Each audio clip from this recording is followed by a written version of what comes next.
today. I am a clinical assistant professor in Morrow College. I see people right here. I know a few of you. I teach PR and digital marketing, digital media. And I'm the director of the online MA program in StratCom. Got a couple of faculty back there. Hi, friends. That's Derek and Robert. Hi. They're from Everett. Manu from Vancouver is over there. Who else is here? Woo. Any other faculty here? Okay. And I'm the faculty advisor for PRSSA, and I'm a research associate on a grant called NAPTI. I don't remember how, whatever. It's an acronym, national something. So all of these folks here, they've all been my students. So now I'm going to grill them. Okay, I'm going to introduce each one. So this is Teresa Lane. Hello. Class of 2015. She is an assistant account executive at Edelman. We've got Erin Osgood. I'm going down my list here. So 2016, assistant account executive at Barocas. Am I correct? Yep. Thank you. Haley Sandman, 2016, account executive at KXLY Radio Group. I hope your LinkedIn's are updated, because I stalked you. Okay. Yep, don't worry. Lydia Trumbull, 2016, social media community manager for Microsoft Outlook. And Taylor Winslow, 2015, digital sales specialist at Cairo at Cox Media Group. All right, so we're gonna just kick it off right away. We're gonna go right into it. So what was your biggest challenge and or bloopers faced in your first year seeking work, and how did you get past them? Do you want to go down the line? Or? Yeah. Go for it, go down the line. We'll start with you on this one, go. Okay.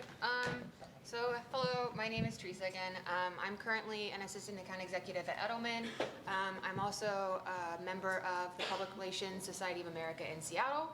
And then I'm involved in the Murrow Young Professionals Advisory Board, which is a new thing. I'd love to talk to you about it if you're interested. I think one of the biggest challenges that I faced right out of college, the Murrow College does an exceptional job at preparing you to be like a professional person, especially if you take all of the opportunities that are in front of you. I mean, obviously I'm preaching to the choir here since you guys are all sitting in front of me at the symposium. But I think one challenging thing in my first 2 years post-grad is trying to find a balance between professionalism and being personable and being, who you are. And I think part of that takes time. Definitely when you walk into a job interview, you want to be like the most professional version of you. But, once you get the job, you're hanging out with these people all day. You see a lot of them as just a general person. It's actually kind of a vulnerable situation that you guys are all involved in. And so, finding that balance between how to be, a kind, cool person to hang out with all day, and then getting the job done, I found challenging. I think again it takes time, but definitely getting to know your coworkers, continuing to build those bonds through one-on-one coffee, or going out and trying to make the extra effort to hang out with your coworkers is totally worth it. So I'm Haley Salmon. I work for KXLY Radio in Spokane. I would say probably my biggest challenge, I guess I should preface this, I've done both promotions and sales for the radio department in Spokane. My biggest challenge was finding a job. When you graduate, I graduated last May. Like Teresa was saying, we are so prepared professionally. I had been to the symposium, I had my resume tailored, my LinkedIn was set up, I had the connections. Then what? It was okay, I'm gonna put my resume out there. You guys heard, I hope, the keynote this morning. Did they even see your resume? It's how do you set yourself apart? And knowing that when all your other friends that you've made in college are getting awesome jobs, just because you're not doesn't mean that you're doing something wrong, and it doesn't mean that you're not gonna find the job. And for me, what it became was finding a company that I wanted to work for, not finding the position that I wanted. And so, which I ended up in a position that I love, but I did that because I found KXLY through Cougs, through connections, and I loved their company. I loved what they stood for. They were small. they're privately owned. What Teresa was talking about, real life happens at work. I was at work a couple weeks ago and found out that one of my good friends passed away. So do you want to be surrounded by people when that happens that you don't have a connection with? So I think for me, finding that job, and my advice would be look for companies that you want to work for, and then get your foot in the door and work your way up to those jobs. Absolutely. I'm Erin again, and I am an assistant account executive at Barocas Public Relations, which is a mid-sized firm in Seattle, if you haven't heard of it. And I'm going to kind of echo what Haley said, but also the flip side of that is being okay with the unknown. Like, I remember sitting where you guys were a year ago and having no idea what I was going to do. I knew I wanted to travel, and I knew that there were other things that I was interested in too aside from my career, and I didn't have a job lined up. And like you said, like, you see your friends and your peers and your colleagues lining things up and, you know, getting jobs with big name companies, and you're just kind of sitting here like, all right, when's this gonna happen for me? But so what I ended up doing is I moved back home, which most of us probably have to do at some point, and I pieced together a bunch of different jobs for about 6 months after I graduated. I was a barista at Starbucks, and I worked part-time for another agency doing like event stuff, and taking that time was probably the single best thing I could have done for myself. So it gave me time to just sit back and think about what is it that I envision for my career, because your first job is going to set you on a trajectory one way or another, and you want to make sure that that's the trajectory you want to be on. I never thought I would end up in tech PR, but I love it, and I can see all of the opportunities that are ahead of me, even if I don't end up staying with my agency forever. So I think just being okay with that time, realizing that just because you don't have a job yet doesn't mean you're a failure, doesn't mean there aren't jobs out there, doesn't mean you're not going to have a career. It just means it's taking a little bit more time, and sometimes that can be the best thing. I'm Lydia. I do social media for Microsoft, and I know Anna had mentioned at her talk that you shouldn't always aim for the highest immediately, but I knew that for me, my PR trajectory wasn't a traditional PR agency. I knew I wanted to get into the digital media and social media, and I looked to see which companies did that best, and I got hooked up with a consulting company from a friend at WSU, so that was completely connections. That wasn't like, and after that, just like finding all the people on LinkedIn, like stalking these people, like finding out what they do, and just making those connections. So like when the time came for me to be like, I want to do this, they already knew who I was. And I think that was just the biggest challenge for me, is figuring out like which sector PR do I fit best in? Because as you guys know, there's a lot of things you can do with PR. It's not just agency. And these ladies are superstars, and they landed at agencies right away, which is awesome. But the agency really intimidated me, and I knew that wasn't what I wanted to do. So just figuring out where my degree fit best, and I ended up in social media, and I love it. So, yeah. Hi, I'm Taylor. I'm a digital sales specialist, so I sell digital advertising to local businesses.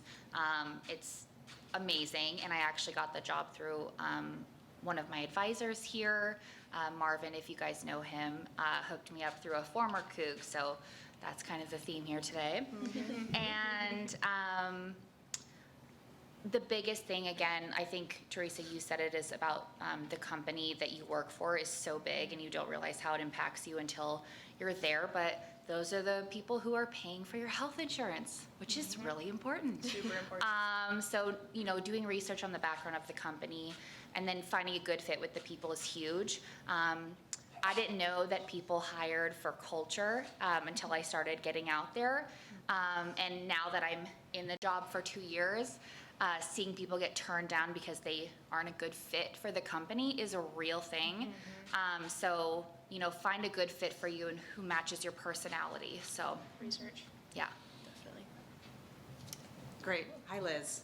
I missed you. Liz is also here from Vancouver. We're so excited to have our Vancouver and Everett faculty here today. So we have a panel at 10 that we're all represented. So if you guys want to know more about StratCom faculty, we're going to be there at 10. That was a weird pitch. Okay.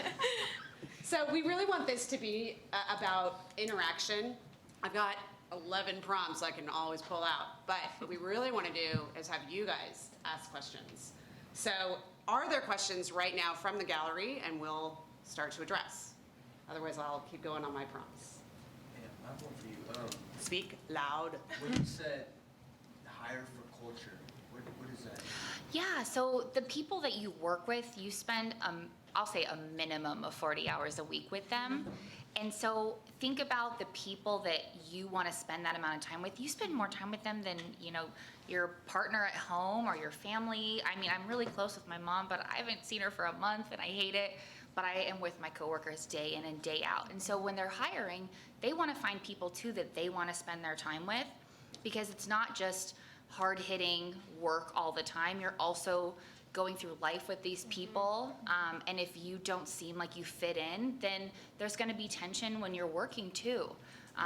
So finding a good fit both as a company where your values align.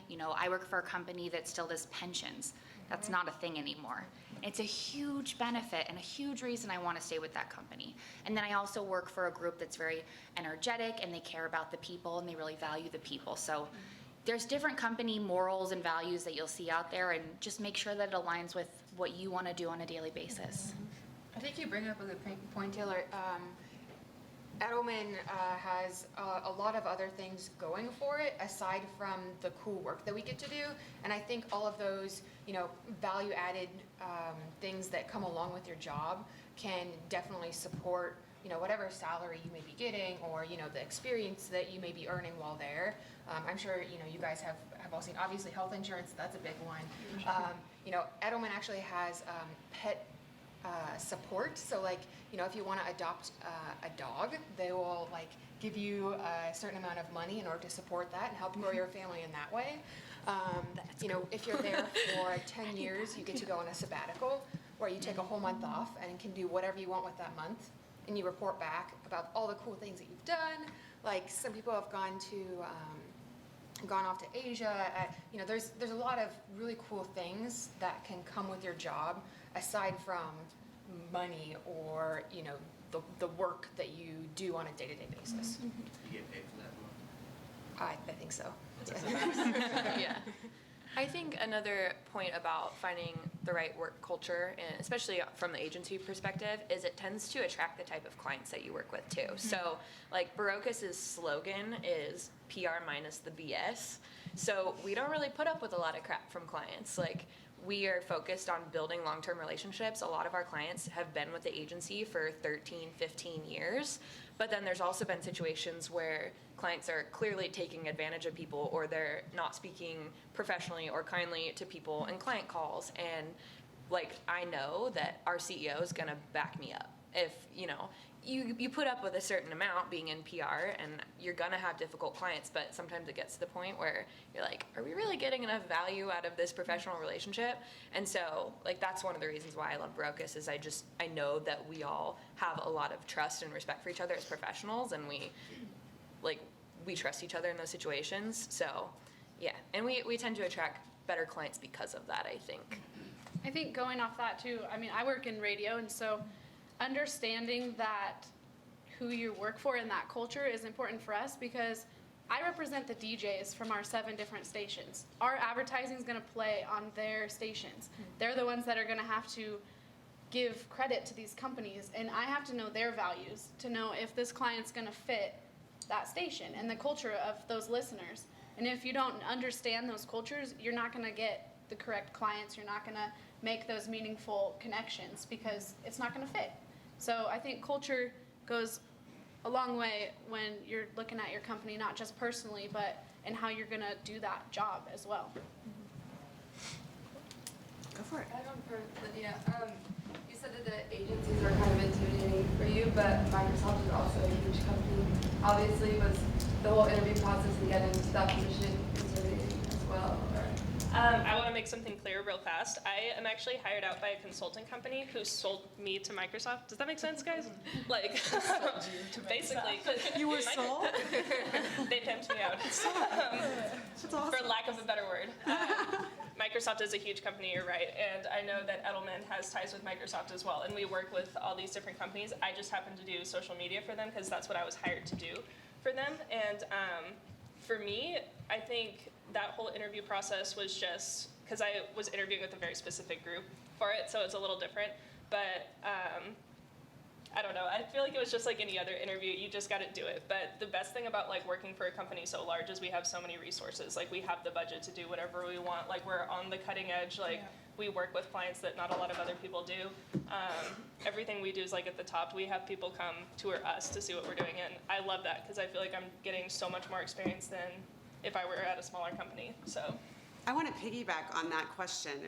Did any of you have to do Skype interviews? Yes. Let's talk about that, because I've had a few students come to me and say, oh my Lord, where am I supposed to sit? What am I supposed to wear? What's my role in this? So why don't you guys talk a little bit about the realities of Skype interviews? for me personally, I would rent out a room in the library and dress like this, like dress professionally, but I wouldn't do it at home just because it's too easy to have distractions. I'd have like roommates walking around in the background and stuff like that. So I would rent out a room. I would treat it like a normal interview. Watch out for like, the cat coming into the frame. Exactly. For me, that's a very real reality. So, I have a bird. Yeah. It's awful. distraction free. Sorry. Yeah, I did Skype interviews for an internship, I think, between like junior and senior, and I took my laptop into a tiny corner of the Honors College building, and I was like, I know that nobody's gonna walk by, don't have to worry about my roommate, that sort of thing. But yeah, I think the most important thing is treating it like any other interview. It's a lot better than a phone interview, I think, because you can actually see the person and kind of get that visual feedback. But yeah, don't wear pajamas on the bottom. That's more of a mindset thing, I think. If you are dressed professionally, then you're like in the right headspace to be interviewing. But I know people that wear like a blazer on top and pajamas on the bottom. Yeah. Don't recommend. Derek. Yeah, I just think maybe one thing to add would be, if you all could talk about the group interview versus the individual, in addition to the Skype, I think that can be when they tell you, sometimes they don't tell you whether it's going to be one person or a group of people, and they inform you about them. Does anyone do a group interview? When you say group interview, do you mean multiple people being interviewed or me being interviewed by a panel? Okay. Yeah, I went through that. I had my first interview with Cairo was with 4 people in a boardroom in this long table, and I'm on one side, and it's very intimidating. But I had practiced and I had done enough interviews that I wasn't nervous about it. I was just a little intimidated. And then you get past it, and you just be yourself. Conversation. And then after that, I went through another 5 interviews with individual people. So 6 interviews seems like a lot. It was over 3 days, but that's the sort of vetting that my company did to find the right fit with, talking about that cultural match. Like, you have to have that knowledge and you have to be good at your job, but they also want to make sure that you fit in with them and that they like you and they want to work with you and they're eager to teach you. That's a huge thing. They want to, you want to work with people who are excited to show you the ropes, and they want you to be eager, and they want to, feed off of that energy. So for the job that I have now, I actually had 4 interviews back to back. Like, it just like came down in succession. And the last one was the person who's right above me, like my small boss, I guess. And she was actually asking me a lot more like culture questions, just like, what are you watching on Netflix right now? Like fun questions like that, just to see if we were like compatible personally, because I work side by side with her every single day. So she wanted to make sure that like she was hiring somebody she wanted to look at.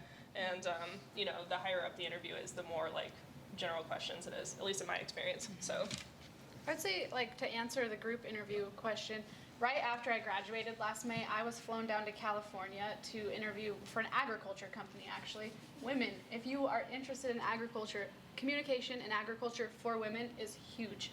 There's huge opportunities, fun fact. But anyways, so I was flown down there and I interviewed with like the top 3 people in their marketing department of their corporate office in California. And my advice, I think, in a group interview, make sure that you're not like just focusing on one person. Mm-hmm. Make sure you're answering questions. And they did a good job of taking turns asking the questions. But then going off of that, they're interviewing more than one candidate. So I always, going into any interview really, take key points or key examples and stick to those. And then go back to those same examples in the questions. So then when they go to think of you after and they're talking as a group, oh, I talked to Haley. She was a member of SEB at WSU. She was an alumni person. Not she gave me 10 different examples and now I don't know what to go off of. Pick the best things that you did and keep relating those questions back to it. So they give you something to remember you by. Yeah. I think Why don't you guys talk about interview prep as part of this? yeah, how as many of you well. guys are nervous for the interview portion specifically? Like, you've already got All the your interview hands. nailed. Okay. Yeah. But wait, how many of you have had interviews so far? So Good. we've all had experience. You're there. still Good. here, so Yeah. that's good. Practicing is a huge tip that I would give. I mean, I'm in sales, so I role play all the time. I don't just go into meetings with clients and wing it. I practice with my peers and we feed off of each other's energy, and I meet with my managers and they give me tips on how to improve on things, and I'm constantly learning and improving. I mean, even talking about one little topic, I can talk about it in 6 different ways depending on who the client is and how they're perceiving what I'm saying. So practicing your interviews is super awkward, but do it because it just makes you better at it. And you'll like learn what people think about you in the process. I think something really important to do too is to put yourself in the interviewer's shoes and think about what is it that they're trying to get out of this. So if you were interviewing you, what would you really want to know? And a lot of that does go back to culture. But for example, the job that I'm in now, I actually never formally interviewed. I did an informal interview. Why was that so hard? And it was because I got my now boss's business card at Murrow Symposium last year, and I just said, hey, I'd really like to come in and chat with you, learn a little bit more about Barocas. And then in the middle of that interview, I was with one of the senior VPs, the person I had originally contacted. Then the CEO walks in the middle of my interview, and I had done enough research to know that I was the CEO and this was a big deal. But the reason that they did that wasn't necessarily because the CEO needed to know everything about the new AAE coming in, or someone there wasn't even a job on the line, but they did that to see how I would respond to that situation, because that's what PR is. You're constantly reacting to unknown situations, and you might get a phone call from a reporter and you're gonna have to think on your feet about what you're gonna say about your client. So things like that, if you take a second, take a deep breath and kind of think of what the goal is of the question that you're being asked or the situation you're being put in, I think that'll give you a bit of a leg up. And do your research. Like, I think hopefully everyone will be researching the company. They should know a little bit of the background. But do your research on the person interviewing you. Because normally they let you know who's going to be interviewing you. And if you look them up on LinkedIn, oh, hey, they're a kook, or they know somebody, then you already have a connection. Do that research. It makes it so much easier. It makes you way more comfortable if you have something that you can connect with them on. And I had an interview, I walked in and the guy wasn't even a kook, he's just a kook football fan. And he had a football helmet and I was like, oh my gosh, I made the trip to the Sun Bowl and it was right before the bowl game this year. And he's like, are you going? And that's how my interview started, was talking about Cougar football. And that instantly relaxed me. Yeah. I think too, like you can almost take that a step farther. And if you find out something about someone through their LinkedIn, say, especially for me, if you're a member of PRSA, that's already a talking point right there. If maybe you're from the Midwest and they're from the Midwest, like, any point where you can find that like point of connection, definitely it'll make everyone more comfortable. That's already something that you guys can talk about on a personal level rather than just like, yes, hi, I can do the job, please hire me. We can all do the job. Murrow College prepares everyone very well to actually perform the functions of a job. Again, I think it goes back to who do you actually want to hang out with all freaking day? Like, Literally all long hours. I've seen my coworkers have babies. I've seen spouses pass away. I've seen, so much life happens in the office, and it makes me very thankful that I'm in a place where we all feel comfortable enough that life can pass and we can all work together as professionals. So Robert, go ahead. Yeah, like you raised the issue earlier about Skype interviews, but could we talk about preparing for like Skype interviews and merge these two narratives? And a piggyback too with that is talk about interview tests, because that's a big thing now where you're going to be tested at this interview. How do you prepare for that? So do a little bit more on Skype and then go right into the other one too. Preparing for a Skype interview, I prepared the exact same way I prepared for a normal interview. I cannot stress enough how important research is, because I've been unprepared at interviews before and just completely embarrassed myself with some questions like, what kind of values of this brand do you agree with? And if you haven't done the research, it's like, I don't know, you guys do good work. And Could we address the tech aspect of? That's what I was gonna say, is just test your tech before it happens, because I know, just make sure that everything's working, call a friend, that sort of thing, because nothing is more awkward than fumbling around and like not knowing if they can hear you, and it's just awkward, or it'll result in them just hanging up and giving you a phone call, which I think personally is less desirable. So just make sure that that's all in working order and you know what you're doing. That saves you the awkwardness when it comes time to actually connect. yes. And Does that answer your question? Yeah, I mean, we're going in that area. I was thinking things too, that might not be, immediately intuitive to people, like, controlling your environment. If you've got that burger, you've got that cat, you'd better stop to think about potentially how that might affect Or even if what your it is Wi-Fi's that's bad. Sorry? Yeah, even if the Wi-Fi's bad, like go somewhere Yeah, where right, totally. you have a good connection and everything. Those kinds of nitty gritty. So I wanted to for a while, and using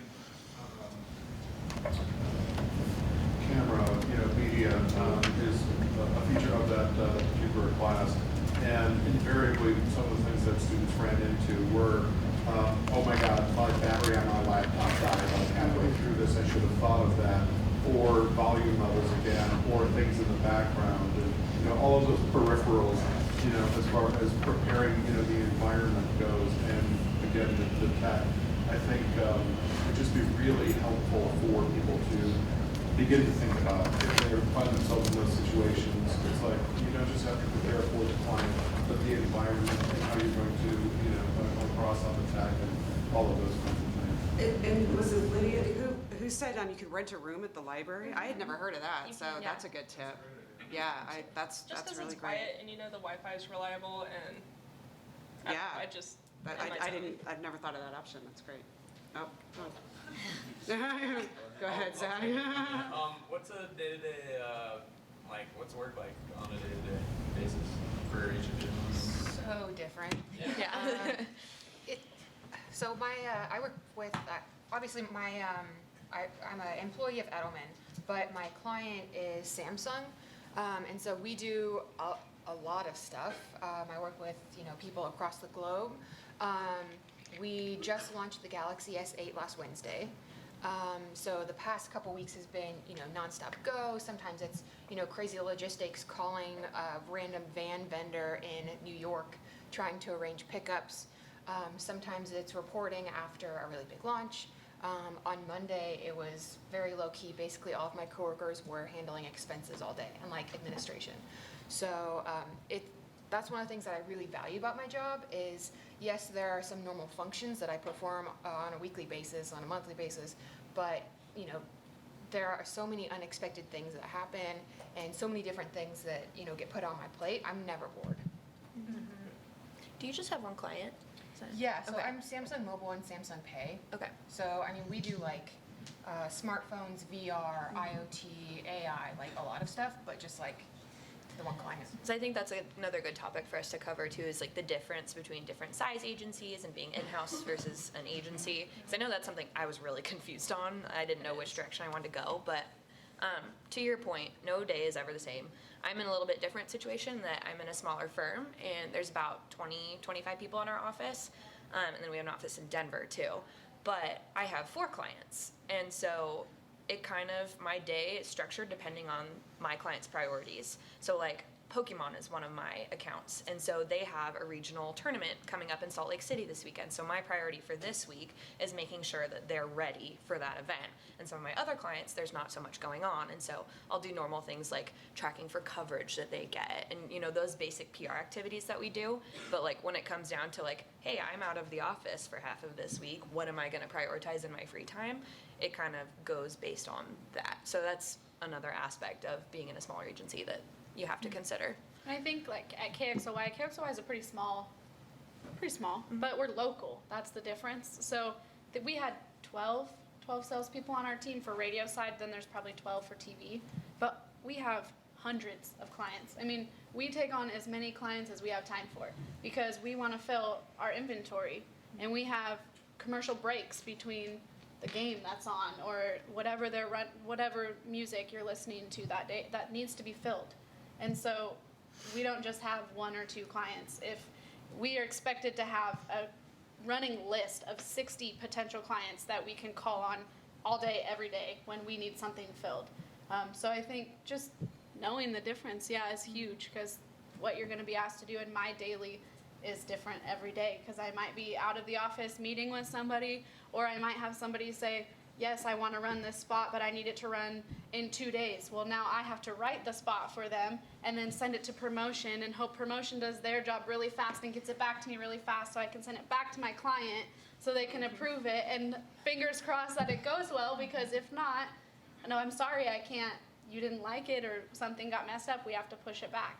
And so the size of your agency, or whether you're local or national, plays a huge part in what you do.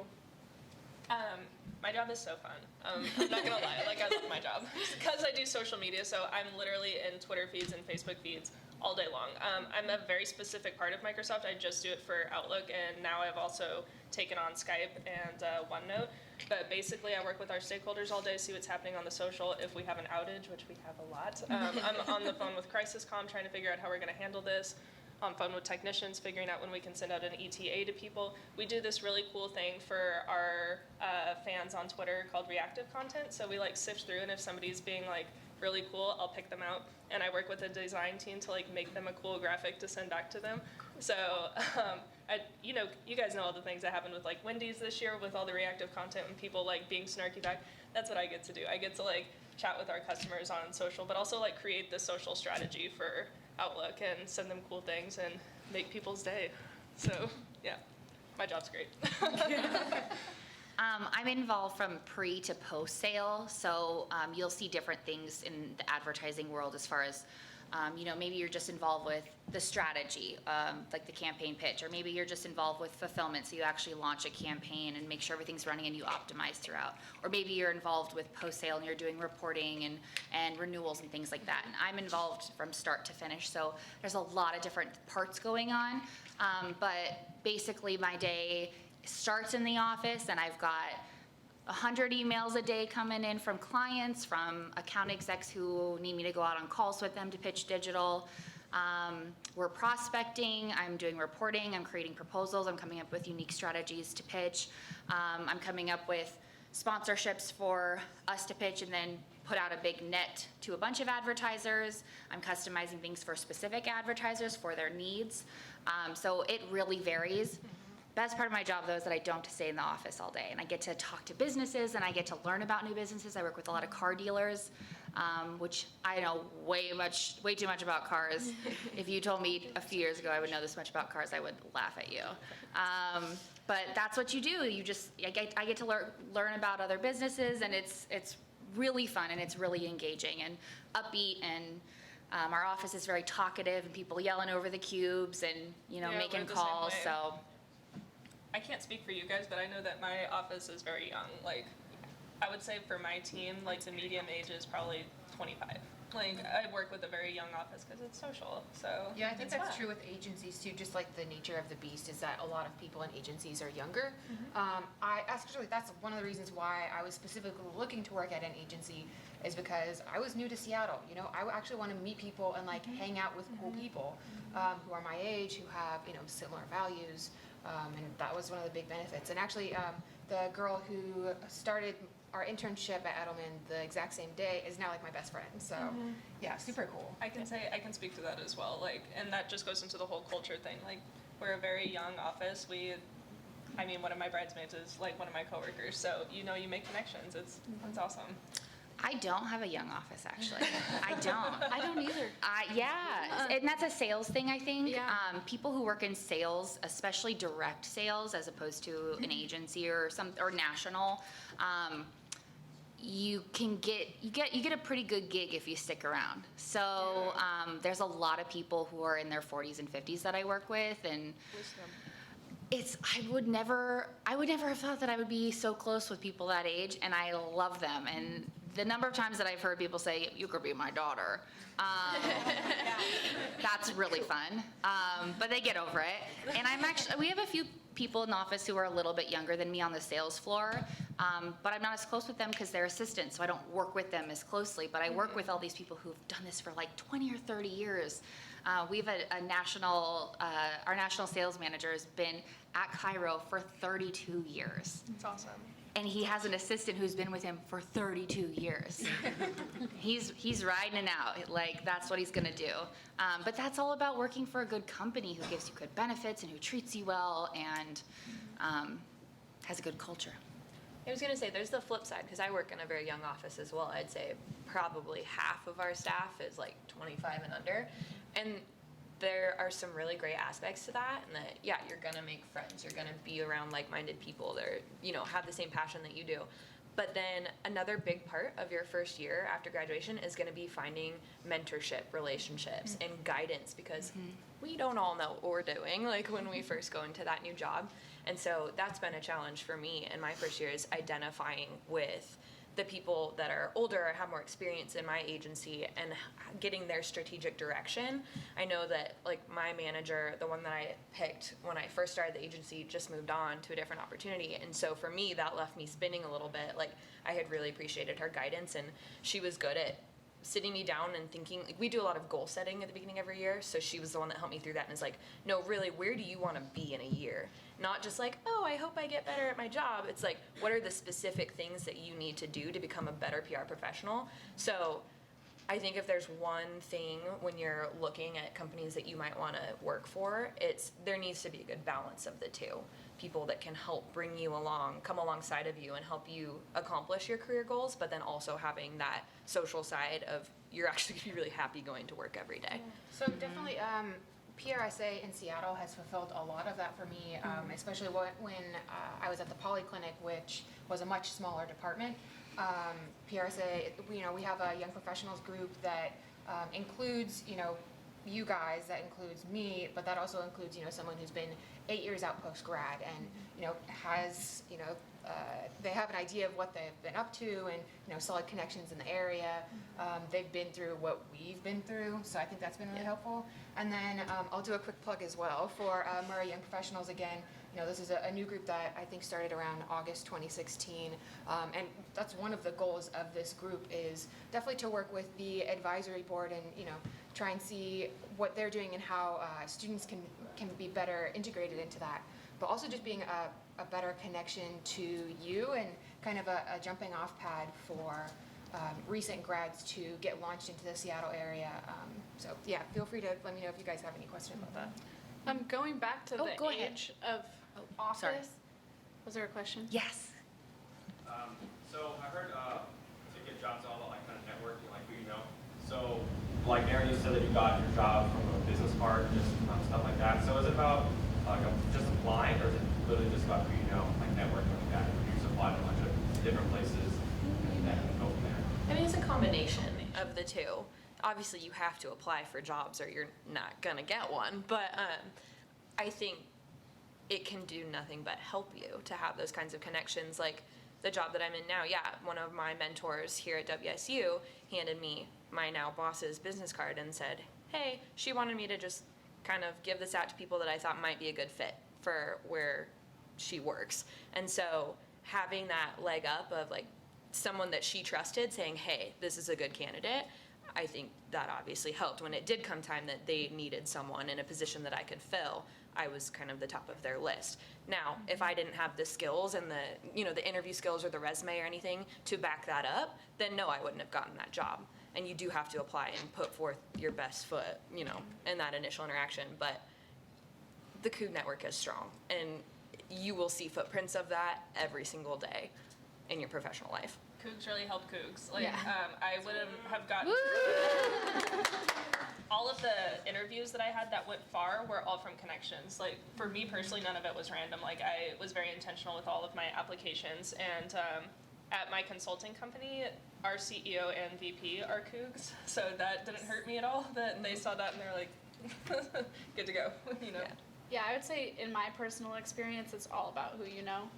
Obviously, you have to be able to back it up, but the whole reason I got my job is because one of the DJ's husband plays, like, I don't know, not professional, what's the just under where you think you could have been a professional athlete. My stepdad plays on like a football team. He was the kicker, and her husband played with him. And so that's how we met. And she was like, hey, you're graduating, you have a degree in strategic communication, we have an opening in radio promotions. And that's how I actually applied for that job. I never even had to interview for that job because they had me send them my resume, and then I got a phone call saying, you fit what we want, and can you start on Monday?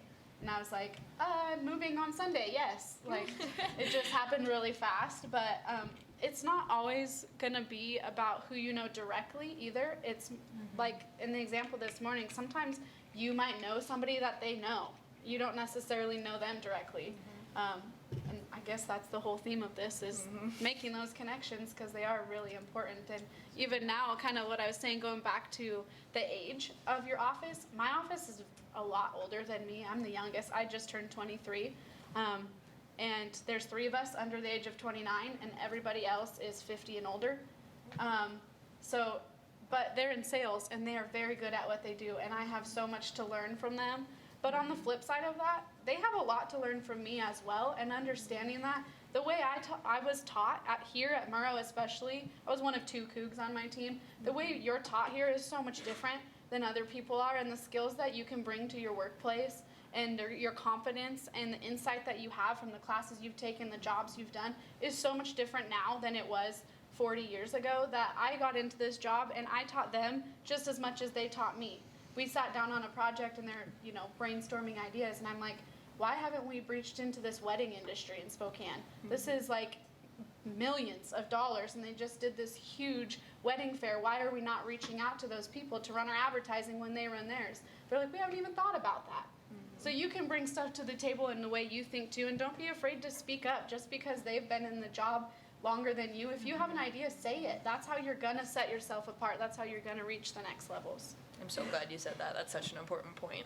Because I think, especially when you take your first job, you get in this mindset of, I'm learning. I'm here to learn from everyone else, learn what this role entails, learn about my clients. But then you have to get to a certain point where you're like, I'm here to do a job, and I have training, and I'm good at what I do, and I would always get so nervous on client calls, and I wouldn't say anything because I was like so afraid of saying the wrong thing. And then I finally got to the point where I was like, my clients aren't going to know me, they're not going to trust me, and I need to show them that I'm here doing a good job. And so we do social media for one of my smaller accounts, and we have a weekly social call with them. So I eventually asked my account manager, I was like, I feel like I have good social media skills. Can I take over this call and have this be my thing? And she's like, yeah, that's one less thing I have to do. Of course. And so doing things like that, just reminding yourself that you are a professional and you have something to offer is huge. And taking on more tasks. Don't just be content with where you're at. Always look for more ways to grow and more tasks to take on, because that just, makes you more versatile and makes you more valuable to your employer as well. And you will mess up. That'll happen, and that's okay. That's okay. Well, you guys could talk about that. What's been your biggest challenging project? Why don't you talk about that? Biggest a lot of them. Yeah, what's been your biggest fail? No, just kidding. Hey, we can learn from What us. has been that thing? Yeah, whatever. I have Go for one it. that just happened. So we do these auctions. It's a different way we do it so our clients can trade us product instead of having to pay for advertising. And we revamped them all. That was part of my job as getting hired, was to redo it all and make it more modern and efficient. So we added this option of an incentive for clients to book more than one auction, and they would get incentives by doing that. And we were on the phone with Neophil, is the company that does the auction site, and they were doing our training with me, and they're like, yeah, a lot of other people, they give their clients lead lists off everybody that bid on their items. And I'm like, oh, that's great. How do they do that? They're like, oh, you just put it in the item description. Well, when you register as a user on Neophil, you have to say yes or no. And so we were like, okay, Neophil is telling us that we can do this. So we then made this package, and we told our clients, if you do 3 auctions, we can get you a lead list. Then the other day, I'm just sitting at work like, I wonder where that is in the terms and conditions. So I emailed them. I'm like, hey, can you tell me where the legal wording of this is? They're like, it's in the terms and conditions. So I pull it up, read through all 7 pages. It's not in the terms and conditions. So we just promised our clients, and some of them booked, this option that now as a company we are not going to do, because if somebody comes back as a customer and says, why did you pass on my information? And we say, oh, that was in the terms and conditions. No, it's not. Now we're in huge trouble. Which that was kind of a combination of, we didn't do our job and read through the terms and conditions. I took the company that we hired to do this, them telling me verbally, yes, that we can do this, as a yes. And then I had to go to my boss and say, oh my gosh, Terry, who's our general manager of all of KXLY, and say, we can't do this. And I'm so sorry I didn't catch that. These auctions start, this one is at the end of April. So we now have to backtrack and tell all those clients, we're sorry, but we're gonna make up for it, and here's how. We're gonna run like 20 extra radio spots to make up for that, and stop telling everybody else that we can do it. It's called eating crow. Yeah. Quit while you're ahead. Before it's worse. What, Aaron, you got I one? had one recently. It was for Pokemon again, and obviously Pokemon is an international company. It's huge. We only deal with a very small part of their business, and what we do for them is hyper-local pitching. So like last weekend was the Portland Regional Tournament. So we've been trying to ramp up and do a lot of pre-event outreach and getting reporters to go to the event and cover it before and during instead of just after. Well, I had pitched out this media alert and was like really excited about it because we were getting some traction. Like the Oregonian went, which was a big deal for us. And this guy, all of a sudden, he calls me in the middle of my workday. I'm like, have lunch in one hand. I'm like trying to go to a client meeting, and he's talking to me, trying to get all this information about the event, which he could have found online, but you know, it is what it is. And so I just kind of gave him the quick and dirty details and was like, and he had a question that I didn't have the answer to. And I was like, let me get your email. Give me a second to breathe, and I will get you that correct answer and get back to you so you can get writing your story. Well, I did. He decided to never respond to me, like didn't wait for my email, ended up publishing an article quoting me as a Pokemon tournament organizer, which I am not, never said that I was, and then quoted me as a spokesperson of the company, which is not supposed to happen. Like they are very specific about who can talk. And so I had to go to my boss and be like, here's the deal. I didn't make myself that clear, but I also didn't say I was these things. So the big moral of the story here, like we had to call the reporter and try to get him to retract it. And I don't think he ever did, so that's on me. We're gonna have to explain that one to the client later. But the big distinction there is kind of know your PR and journalism relationship and know that unless you are absolutely 100% crystal clear with that person, like They're gonna things can, they're gonna run with it. You give them an inch, they're gonna take a mile. So I will never ever again take a phone call from a reporter in the middle of a bunch of meetings when I'm flustered. So yeah, take that one. Don't do what I did. I think we've all been listed as spokesperson at some point. Yeah, but he we did were eventually not. go back and say that I wasn't a tournament organizer because that's like Yeah. a big deal to be a Pokemon tournament organizer. And I was like, people are gonna be really confused if they're looking for me at the event and I'm not there. So he did fix that, but he didn't like go back to the website and cite the website instead of me. It's like, I can send you the link, like it's all there. But it happens. So we are at 5 minutes, and I want to be really sensitive to everyone's time and get you on to next modules. So any final questions? Otherwise, I'll do a closing. Yes. You guys had any internships? So how did they manage? Keep late. Northwest Public Radio. WSU Press. That was like the coolest thing. I didn't know that existed before I started working for them. I interned at the Grand Coulee Dam as a tour guide one summer. And then I interned for Collabra, who's a staffing firm, in my last semester here on campus, actually. And the skills I learned in those helped me, but the connections didn't because it just wasn't related to what I'm doing now. But definitely the public speaking skills that I took away from, especially the tour guide, helped a lot. WSU Administrative Services Marketing Office, which is downstairs in the Cub on the bottom floor, has an exceptional internship program. I was fortunate enough to be their PR assistant for a year, my senior year, and literally, all of those press releases that come out like, oh, the food services is going to have a special for Mardi Gras or whatever. Like, that was me. I was back there like trying to figure out, funny words to include in that, and like making myself laugh in the office. But I actually was writing press releases my senior year that were published, that were available. I would print over the press release and walk it over to the Daily Evergreen, go talk to Michelle Fredrickson and say like, hey, will you guys run this? Like, do you have any questions for me? That's like legit experience. Like that is, real media relations, as close to it as you can get for, being in college, and, just directly working with the university. Super thankful for that, and if you guys have a chance to get involved, I'd highly recommend it. So I want to make one other pitch. At 2:10, there's a Q&A open session with these guys also. So if you've got some follow-up questions, you want a little bit more one-to-one, definitely attend so you have more access, because I know that there's so much we didn't get to. There's just no way to get to all of it, but thank you guys for coming. It's been awesome, and thanks you guys. If you're interested in digital advertising, our team is expanding. Feel free to come talk to me. If you're